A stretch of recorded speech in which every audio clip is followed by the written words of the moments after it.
नमस्कार, झारखंड समाचार में आप सबों का स्वागत है। आइए जानते हैं आज की ताजा मुख्य खबरों को। ठंड के कारण धनबाद के सभी स्कूल सुबह 9 से 3 बजे तक।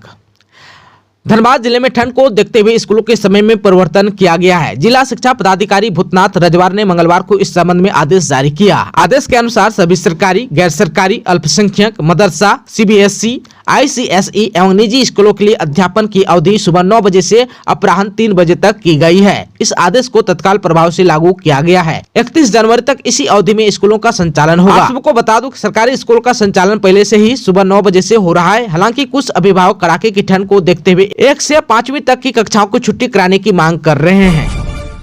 झारखंड में बदलेगा मौसम का मिजाज। आज 17 जनवरी से होगी बारिश। घने कोहरे को लेकर येलो अलर्ट जारी।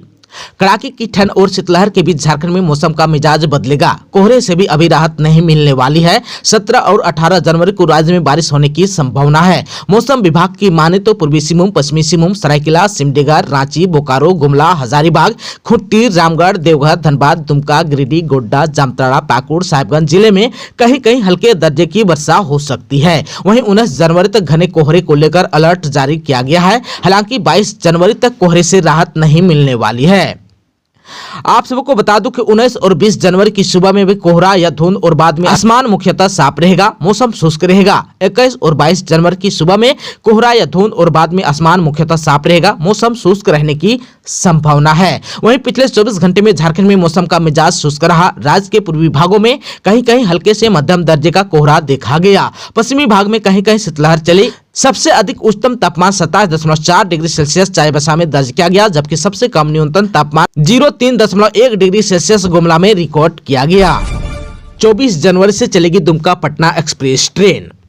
झारखंड की उपराजधानी दुमका के लोग 24 जनवरी से बिहार की राजधानी पटना तक सीधे ट्रेन सेवा का लाभ ले पाएंगे। दुमका पटना एक्सप्रेस को रेलवे बोर्ड ने 24 जनवरी से व पटना दुमका एक्सप्रेस को 25 जनवरी से चलाने का निश्चय किया है। आप सबको बता दो कि 8 जनवरी को ही रेल मंत्रालय और रेल बोर्ड ने 1-3-3-3-4 पटना दुमका और 1-3-3-3-3 दुमका पटना एक्सप्रेस के प्रस्तावित समय सारणी को अनुमोदित कर दिया था। समय सारणी को अनुमोदित करने के साथ ही इस पटना दुमका एक्सप्रेस के परिचालन का मार्ग भी प्रशस्त हो गया था। आप सबको बता दें कि इस ट्रेन का commercial stoppage Rajendra Nagar terminal, Bakhtiyarpur, बाढ़, अभयपुर, जमालपुर, सुल्तानगंज, भागलपुर, बराहाट, हंसडिया, नौनिहाट और बारापलासी में होगा। इस ट्रेन का प्राइमरी मेंटेनेंस धनबाद में होगा। ट्रेन रोजाना चलेगी। इस ट्रेन में कुल 22 कोच होंगे।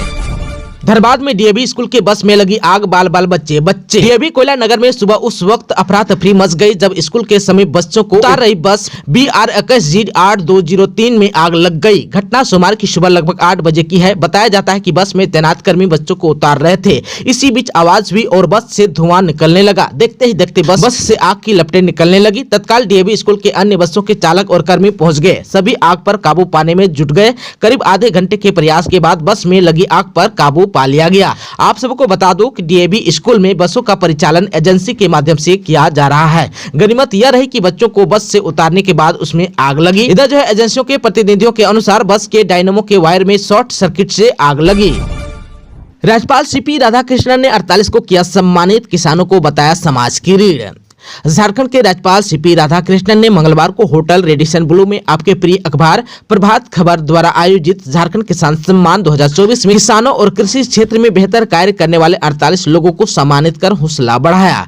मकर संक्रांति की बधाई देते हुए उन्होंने कहा कि किसान समाज की रीढ़ है। किसान न सिर्फ अन्न उपलब्ध कराने में अहम भूमिका निभा रहे हैं, बल्कि देश की आर्थिक स्थिति में भी इनकी महत्वपूर्ण भूमिका है। उनकी कड़ी मेहनत और समर्पण के कारण ही हमें भोजन मिल पाता है। उनकी अमूल्य भूमिका के लिए हम सब उनके आभारी हैं। उनके सम्मान में कार्यक्रम का आयोजन सराहनीय है। इस मौके पर झारखंड के सभी 24 जिलों से आए किसानों एवं बैंकर्स को उन्होंने सम्मानित किया। इस अवसर पर कृषि मंत्री बादल पत्रलेख, प्रभात खबर संपादक आशुतोष चतुर्वेदी, कार्यकारी निदेशक RK Dutta, vice president Vijay Bahadur समेत अन्य लोग मौजूद थे।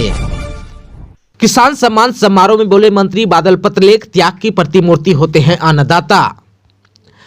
प्रभात खबर के किसान सम्मान समारोह में किसानों के साथ बैंकिंग क्षेत्र में उल्लेखनीय काम करने वाले अधिकारियों को भी सम्मानित किया गया। सभी को प्रशस्ति पत्र भी दिया गया। इस मौके पर विशिष्ट अतिथि कृषि पशुपालन एवं सहकारिता विभाग के मंत्री बादल पत्रलेख ने कहा कि किसानों की स्थिति किसी से नहीं छिपी है। देश की आजादी के बाद से सभी सरकारों ने किसानों के लिए सोचा। 1960 में जब भुखमरी की स्थिति थी तो वैज्ञानिक डॉक्टर एम.एस. स्वामीनाथन के सुझाव के कारण देश में कृषि के क्षेत्र में क्रांति आ गई। उस समय किए गए अन्नदाता के त्याग को कोई नहीं भूल सकता है। किसानों की भावना अलग होती है, वह त्याग की प्रतिमूर्ति होती है। इसके बावजूद किसान आज भी तंगहाली में जी रहे हैं। कृषि मंत्री श्री बादल पत्रलेख ने कहा कि हम हमेशा किसानों से संवाद करते हैं, यह जानने की कोशिश करते हैं कि सरकार से उनको क्या चाहिए। हमने एक छोटा सा प्रयास किया, कृषि ऋण माफी करके अनुदान पर बीज दिया जा रहा है। उन्होंने कहा कि 7 लाख किसानों को फसल बीमा पैसा दिलाया, 14 लाख से अधिक किसानों को सूखा राहत का लाभ दिलाया गया, जिसके बावजूद किसानों की परेशानी कम नहीं हो रही है। राज्य में किसान लगातार दूसरी बार सूखा झेल रहे हैं, इसके बावजूद किसान हिम्मत से खड़े हैं। बादल ने कहा कि किसानों से हमारी नजदीकी है, यह आगे भी हमेशा रहेगी। गोड्डा लोकसभा क्षेत्र में 22 को होगा झारखंड का सबसे बड़ा दीपोत्सव, डॉक्टर निशिकांत दुबे ने कहा।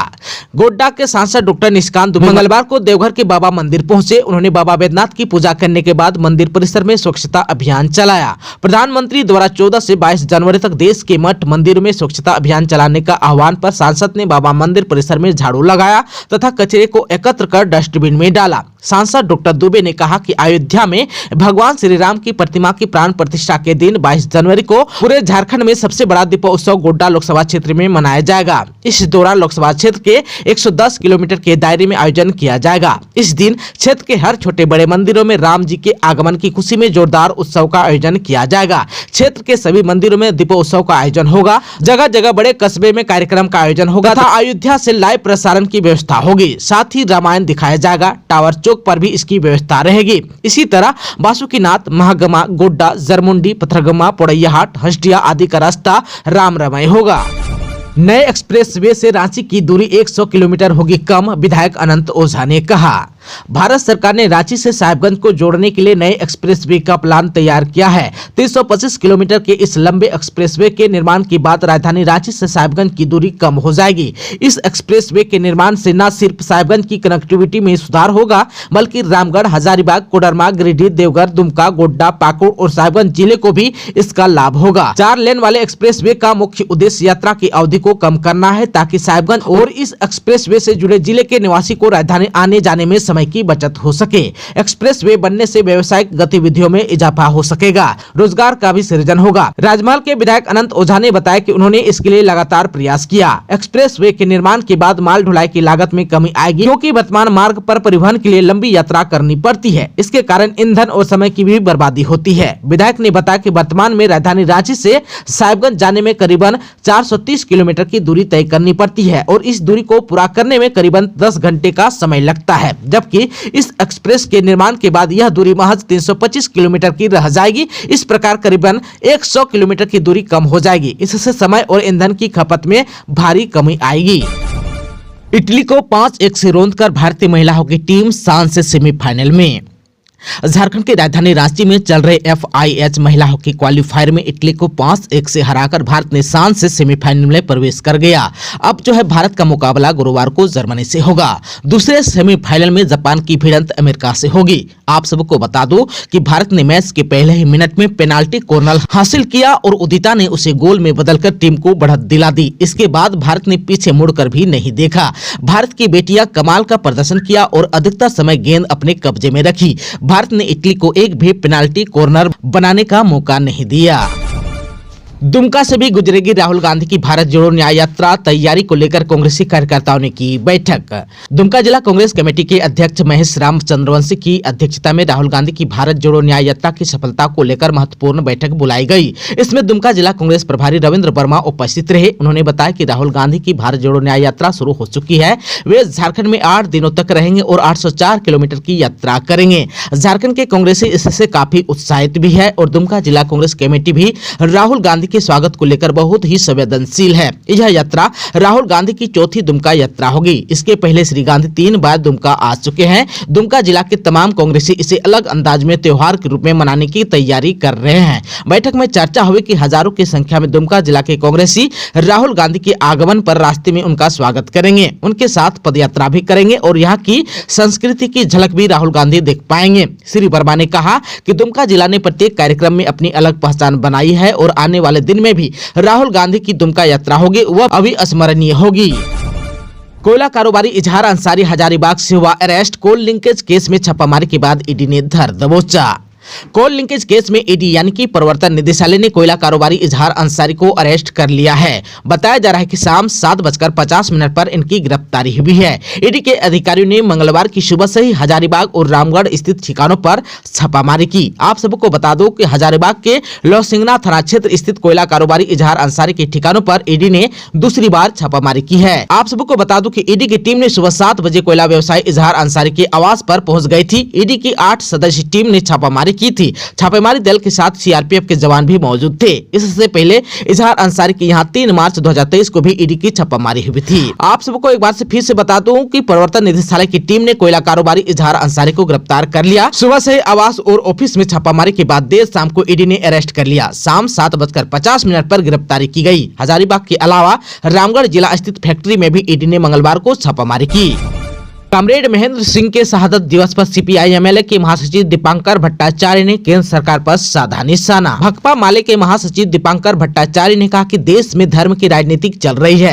केंद्र में मोदी सरकार 10 साल से है, लेकिन पूरे देश में जनता परेशान है। ये बातें बागोदर में यानी कि गिरिडीह में आयोजित कॉमरेड महेंद्र सिंह के शहादत दिवस पर जनसभा को संबोधित करते हुए कही। उन्होंने कहा कि आज जननायक महेंद्र सिंह के आंदोलन फिर से याद किया जा रहा है। जनता के हित को लेकर महेंद्र सिंह लड़ते रहे। जहाँ सत्ता और जनता के बीच लड़ाई होती है, वहाँ जनता की जीत होती है। 16 से 30 तक भाकपा माले जन संकल्प अभियान चलाएगी, जनता को पूरा न्याय मिलेगा। उन्होंने कहा कि मौजूदा दौर में सरकार की नीतियां ऐसी है कि आपके पास जीने लायक वेतन नहीं है। आज देश की जनता भाजपा से सवाल पूछ रही है। आज जो है कोयला और मायका भी बंद होने के कगार पर है। रोजगार देने के वादे के साथ सत्ता में आई केंद्र सरकार ने रोजगार तक लोगों से छीनने का काम कर रही है। यूँ कहें कि रोजगार भी सुरक्षित नहीं है। सेना में 4 साल की नौकरी लाई, इसके बाद की उम्र में युवा क्या करेंगे, ये बड़ा सवाल भी उठता है।